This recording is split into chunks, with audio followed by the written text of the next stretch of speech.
स्त्री के रूप में ताड़का एक घोर पाप है और पाप को नष्ट करने में कोई पाप नहीं होता। राम, तुम इस पापिनी का संहार कर दो। प्रातःकाल स्नान संध्योपासनी कार्यों के निवृत्त होकर राम और लक्ष्मण गुरु विश्वामित्र के साथ सरिता तट पर पहुंचे। एक वनवासी मुनि ने विश्वामित्र के साथ दो सुकुमार बालकों को देखा तथा उनका परिचय प्राप्त करके वह एक छोटी सी सुंदर नौका ले आए और विश्वामित्र से बोले, मुनिराज, आप इन राजकुमारों के साथ इस नौका में बैठकर सरिता पार कर लीजिए। विश्वामित्र जी ने उस मुनि को धन्यवाद दिया और राम तथा लक्ष्मण के साथ नौका पार सवार होकर इस प्रकार वह सागर से मिलन को आतुर में कलकनाथ के साथ दौड़ती जा रही उस नदी को पार कर गए। नदी ने उस पर एक भयानक वन था। उस वन को देखकर राम बोले, गुरुदेव, यह वन तो बड़ा भयंकर है। सभी ओर से सिंह, व्याघ्र आदि हिंसक पशुओं के दहाड़ने और हाथियों के चिंगाड़ने की आवाज आ रही है। जंगली सुअर, भालू, वन भैंसे आदि वन्य प्राणी भ्रमण करते दृष्टिगत हो रहे हैं।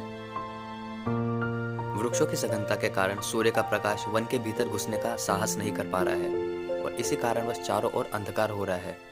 इस अति दुर्गम वन का क्या नाम है? राम के इस प्रश्न का उत्तर विश्वामित्र ने इस प्रकार दिया है, हे राघव, पूर्व काल में इस स्थान में वन न होकर मलदा और करूप नाम के दो बड़े समृद्ध राज हुआ करते थे। दोनों ही राज्य ऊंची ऊंची अट्टालिकाओं, विदिकाओं तथा सुंदर पथों से सुशोभित थे तथा धन धान्य और समृद्धि से संपूर्ण थे। दूर दूर से व्यापारी यहाँ पर व्यापार करने आते थे, किंतु ताड़का नामक एक यक्ष कन्या ने उन दोनों राज्यों का विनाश कर दिया। ऋषि विश्वामित्र ने आगे बताया, ताड़का कोई साधारण स्त्री न होकर सुंद नाम के राक्षस की पत्नी और मारीच नाम राक्षस की माता है। उसके शरीर में 1000 हाथियों के बराबर बल है और वह अत्यंत पराक्रमी और शक्तिशाली है। इस प्रदेश को नष्ट करने के पश्चात ताड़का ने अपने पुत्र मारीच के साथ मिलकर यहाँ के समस्त निवासियों को मारकर खा गई। अब उनके भय से यहाँ 2-2 कोस तक कोई भी व्यक्ति नहीं आता।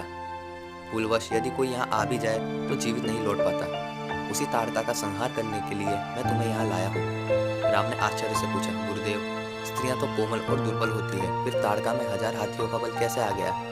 ऐसा प्रतीत होता है कि अवश्य कुछ न कुछ रहस्य है। विश्वामित्र बोले, वत्स, तुम्हारा कथन सत्य है और वास्तव में इसके पीछे एक रहस्य है। सुकेतु नाम का एक अत्यंत बलवान यक्ष था। वह संतानहीन था, अतः संतान प्राप्ति के उद्देश्य से ब्रह्मा जी से कठोर तपस्या की। उसकी तपस्या से प्रसन्न होकर ब्रह्मा जी ने उसे संतान होने का वरदान दे दिया। परिणाम स्वरूप ताड़का का जन्म हुआ। सुकेतु के द्वारा ताड़का के अत्यंत बली होने का वर मांगने पर ब्रह्मा जी ने शरीर में 1000 हाथियों का बल दे दिया। विवाह योग्य आयु होने पर सुकेतु ने ताड़का का विवाह सुंद नामक राक्षस से कर दिया और उसके मारीच का जन्म हुआ। मारीच भी अपनी माता के समान बलवान था और पराक्रमी था। वह सुंद राक्षस का पुत्र होकर भी स्वयं राक्षस नहीं था, किंतु बाल्यकाल में वह बहुत उपद्रवी था। ऋषि मुनियों को अकारण कष्ट दिया करता था। उसके उपद्रव से त्रस्त होकर एक दिन अगस्त्य मुनि ने उसे राक्षस हो जाने का श्राप दे दिया। अपने पुत्र के राक्षस गति प्राप्त हो जाने से सुंद अत्यंत क्रोधित हो गया और अगस्त्य ऋषि को मारने दौड़ा। इस पर अगस्त्य ऋषि ने शाप देकर सुंद को तत्काल भस्म कर दिया। अपने पति की मृत्यु का बदला लेने के लिए ताड़का भी अगस्त्य मुनि की झपटी। इस पर अगस्त्य ऋषि ने शाप देकर ताड़का के सौंदर्य को नष्ट कर दिया और वह अत्यंत क्रूप हो गई। अपनी क्रूरता को देख के अपने पति की मृत्यु का बदला लेने के लिए ताड़का ने अगस्त्य मुनि पर आश्रम को नष्ट कर दिया। अतः हे राम, मैं तुम्हें आज्ञा देता हूँ कि तुम ताड़का का वध करो। तुम्हारे अतिरिक्त इसका वध कोई और नहीं कर सकता। अपने मन में यह विचार निकाल दो कि यह स्त्री है और स्त्री का वध मैं कैसे करूँ।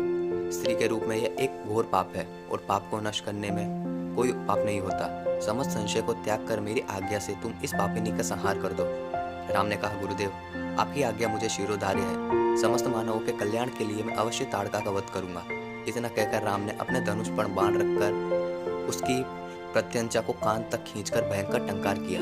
टंकार से उत्पन्न ध्वनि से समस्त वन प्रांत गुंजामय हो उठा। वन्य प्राणियां भयभीत होकर इधर उधर भागने लगे। इस प्रकार अप्रत्याशी खलबली मची।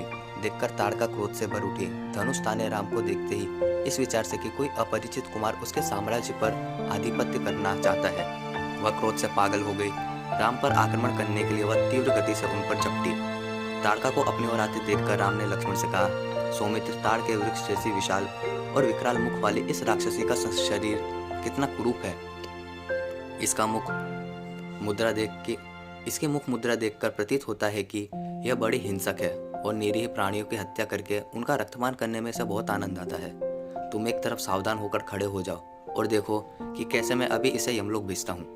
विकराल देह धारिणी ताड़का अपने बड़े बड़े दांत चमकाती भुजाओं फैलाए हुए बहुत तेजी से राम और लक्ष्मण की तरफ भागती हुई आ रही थी। राम इस भयंकर आक्रमण के लिए पहले से ही तैयार थे। उन्होंने तीक्ष्ण बाण चलाकर उसके हृदय को छलनी कर दिया। उसके वक्षस्थल पर गर्म गर्म रक्त की धारा प्रवाहित हो उठी। वह आक्रमण करने के लिए पुनः टूट पड़ी। राम ने दूसरा बाण चला दिया जो सीधे वक्ष में जाकर लगा। वह पीड़ा से चीखती हुई चक्कर खाकर भूमि पर गिर गई। उसी क्षण वह मर गई। राम के इस रण कौशल को ताड़का की मृत्यु से ऋषि विश्वामित्र अत्यंत प्रसन्न हुए। उनके मुख में रामचंद्र के लिए आशीर्वचन निकलने लगे।